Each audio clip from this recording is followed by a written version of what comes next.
Come on, let's go. Oh, will never catch us now. Huh? What's that? Toys. What do you think about toys? Something to be cherished, like a nostalgic fleeting memory? A literal living relic that you cling on to for dear life? Or something to be enjoyed, to be experienced, to be played with, to live out all sorts of new and exciting tales, the only limitation being your own imagination and their breaking point. Two foreign regiments with the same obsession, but contrasting ideals. The Order of the Blessed Hare, a devout cloister of warrior nuns carrying enshrined relics from a different time and a different place, gleaning wisdom and hope from half-colored pages, undelivered letters, and alien rectangular boxes. They drag along whining bobbleheads and doe-eyed dollies, begging, praying for guidance. Not a single sound is uttered from the dolls. However, anyone who approaches with ill intent is stricken with an unnatural terror. The Order's goal? An endless crusade to find toys touched by the divine, and to punish the guilty. Let's be honest, the war-torn swamps of Cist are flush with as many heels as there are eels. On the other hand, we have the Keystone Acquisition Company, a cutthroat band of pirates, hunters, and innovators from lands too far to care about. By all accounts, they should be an unstoppable force, with their unrusted muskets, sturdy gear, and well-fed crew.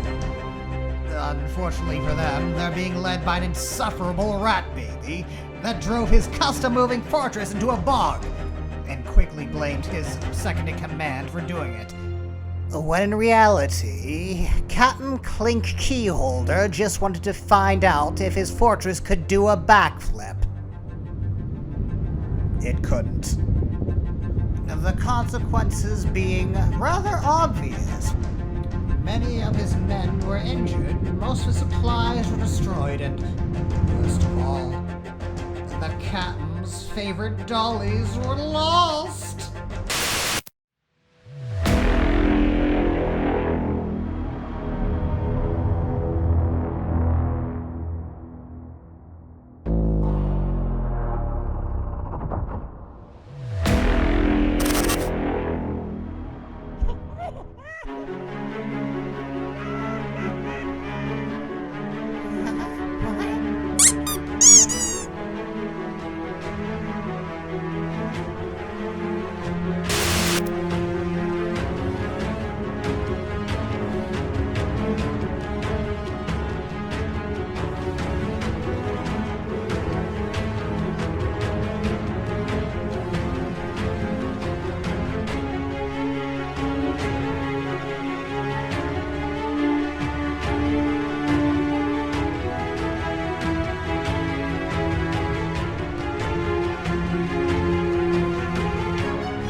With professional swiftness, the Keystone Acquisition Company takes the initiative.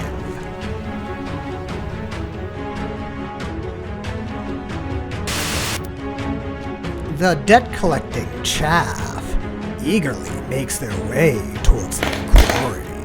They move through the swamps quite bravely, or maybe in this case, foolishly.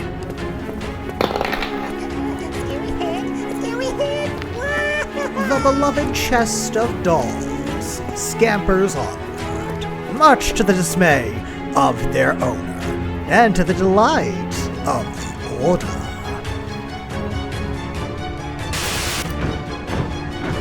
Not wanting his ward to ruin things right out the gate, First Mate Tanner readied his rope and sack to properly restrain Captain Clink Keyholder. For his own safety, of course. Through the muffling sack, Captain Clink Keyholder bravely commands his chaff to march forward.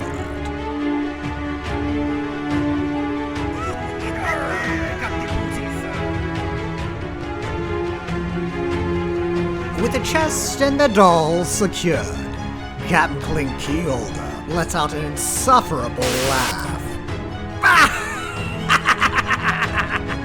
Come and take it from me, ye lop-eared rejects! We gladly do so, Francis. Make the call! The Hare brutes wait with bated breath, looking back to their divine-touched toady.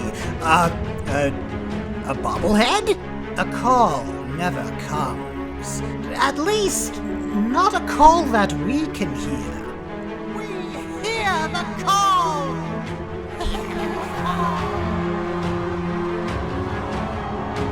With a rallying cry, the brutes charge into the pirate fodder. And the fodder, too fresh and too foolhardy to run, braces for impact.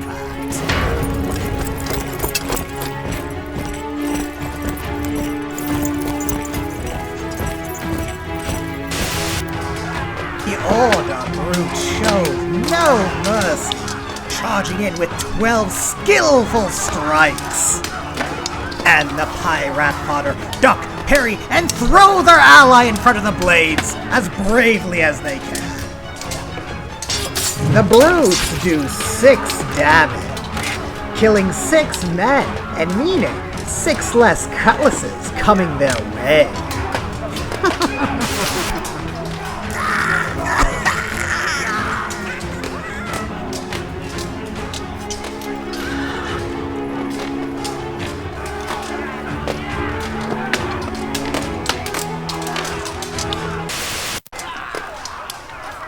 Their confidence shattered, the pirates swing back and only manage to do 3 wounds. The Hares manage to parry 1 damage.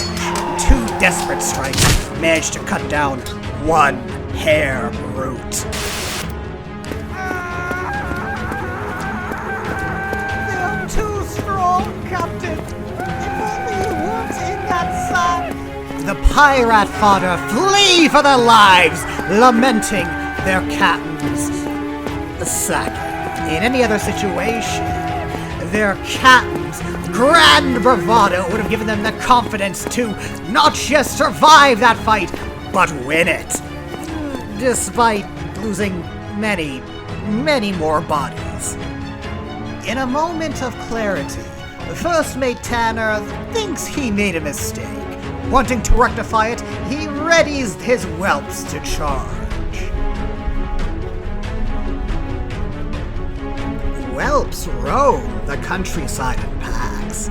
These riders stalk the endless columns of pilgrims that march through the fog, specializing in picking off the starving, the feeble, and afraid.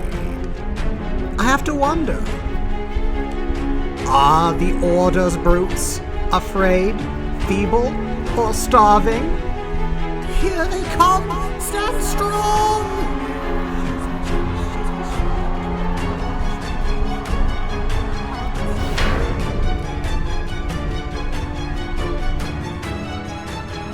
The Hares hold their ground, invigorated by their faith.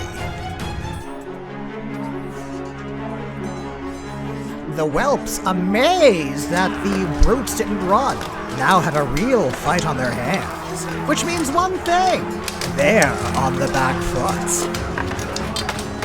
The whelps plunge their spears cruelly into the wall of steel and flesh, managing to get 3 hits. However, the Order's brutes managed to parry 2 hits, but sadly, 1 faithful soul falls. The Order's brutes respond in kind, hacking, slashing, and shield-bashing these curs as they try to cut them down. In their religious fervor, they manage to land 4 Hiss. Horses scream as they rear up and bash those swords out of the way. However, they only manage to land 3 wounds, causing one rider to die and one to get his tiny book.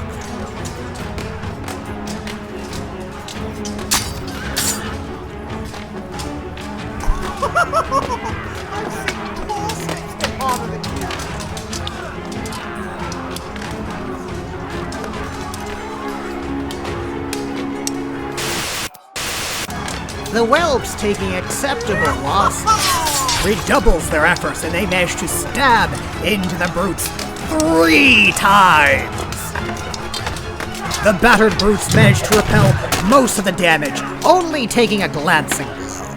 The brutes, pushed to their absolute limits, knows they need to finish this fight now, and they intend to. Entering a trance, singing hymns and praises to the dolls that be. They hack, they slash, they absolutely eviscerate these whelps.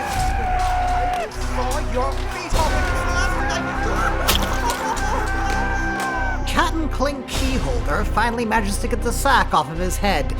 He looks on in horror at the carnage laid before him. The Order Shrine twists and undulates. The enshrined doll on top gives the slightest of nods. The bastards pulling the cart screams in adulation as they charge towards the pirate fodder. The fodder can only run and flee and squeal at the sound of the unnatural honking and the heavy thumps of the jackalopes' feet.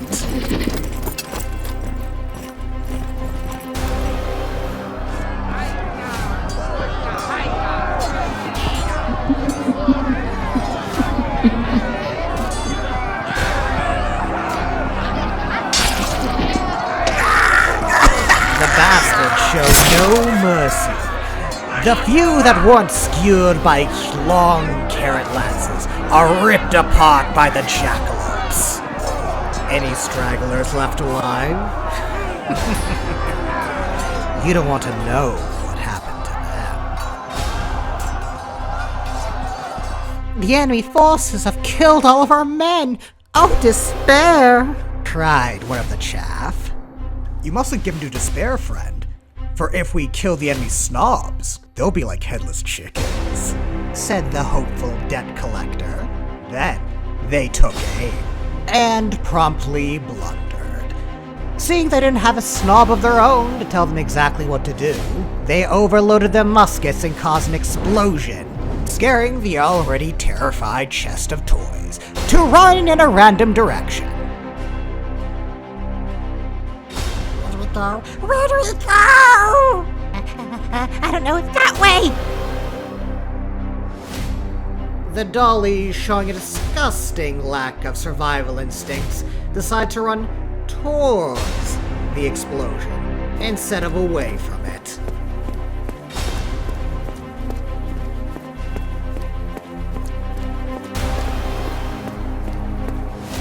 What should have been a show of gross incompetence has turned into a great stroke of luck for the chaff.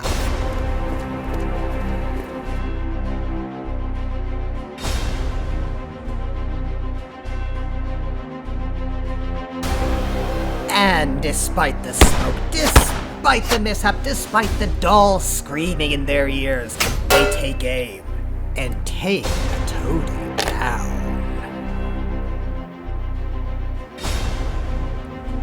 The sheer idea of their toys being broken rankles at the back of the bastard's mind. In a fervous fury, they charge through not one, but 2 obviously dangerous, bubbling, sucking swamps.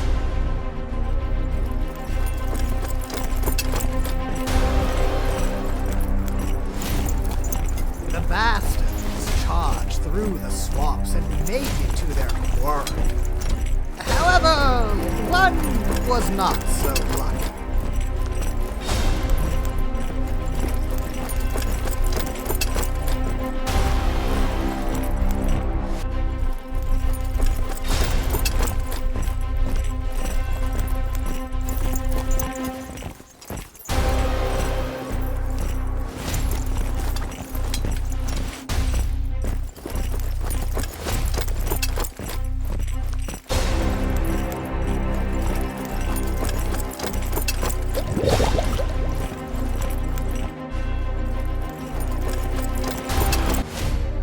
tearing down a set of rusted spears and ripping racks, even the most hopeful deck collector began to doubt himself.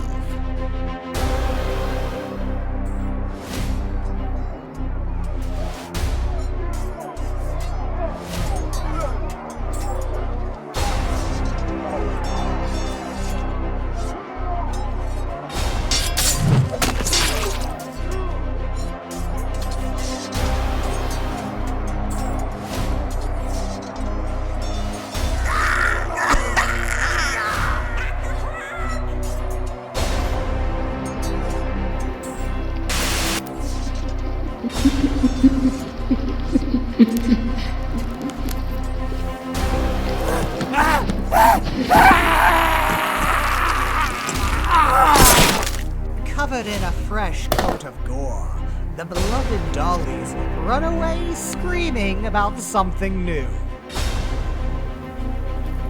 only to be collected by the nearby bastards for the order.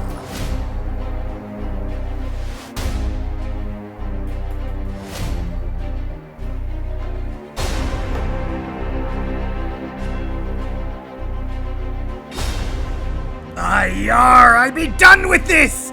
You kill all me crew, you steal me toys, and you know what?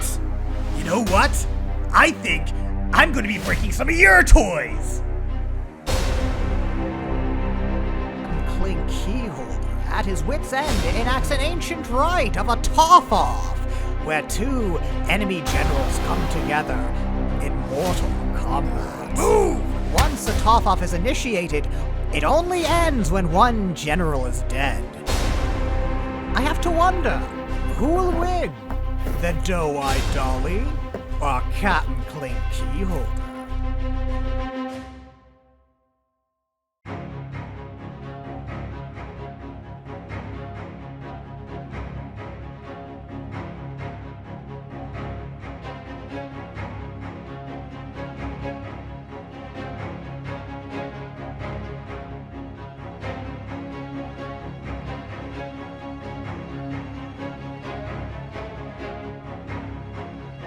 Where Captain Clink Keyholder lacks in skill and finesse, makes up in sheer ferocity, rolling 9 dice against an enemy general.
Captain Clink Keyholder, growing bored with fencing the chained attendants, pulls a bomb out of his cloak. He lights it. Oh no!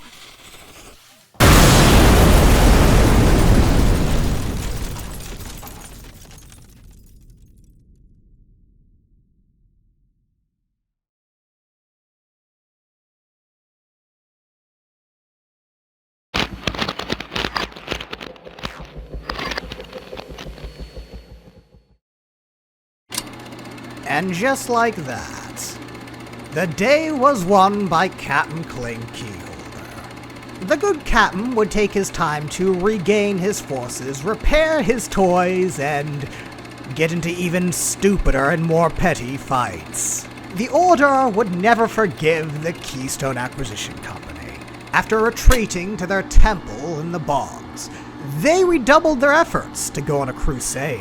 A crusade to find a truly horrific artifact.